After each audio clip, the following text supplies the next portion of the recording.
বেগম খালেদা জিয়ার চিকিৎসা সহায়তা দিতে যুক্তরাজ্য থেকে দেশে এসেছেন বিশেষজ্ঞ চিকিৎসক ডাক্তার রিচার্ড বিলি। সকাল 10টার দিকে তিনি হজরত শাহজালাল আন্তর্জাতিক বিমানবন্দরে পৌঁছান। এদিকে এভারকেয়ার হাসপাতালে বেগম খালেদা জিয়ার 72 ঘণ্টার নিবিড় পর্যবেক্ষণ শেষ হচ্ছে আজ সন্ধ্যায়। এরপর যুক্তরাজ্য, চীন সহ মেডিকেল বোর্ডের সদস্যদের বৈঠকে খালেদা জিয়ার চিকিৎসা নিয়ে পরবর্তী সিদ্ধান্ত জানানো হবে।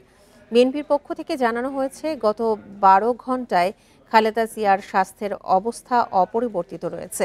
এর আগে খালেদা জিয়ার ব্যক্তিগত চিকিৎসক ও বিএনপির স্থায়ী কমিটির সদস্য ডাক্তার AZM জাহিদ হোসেন ব্রিফিংয়ে জানান, খালেদা জিয়ার শারীরিক অবস্থার নতুন করে অবনতি হয়নি। চিকিৎসাতেও তিনি সাড়া দিচ্ছেন। গত রাতে 3 বাহিনীর প্রধান খালেদা জিয়ার স্বাস্থ্যের খোঁজ নিতে এভারকেয়ার হাসপাতালে যান।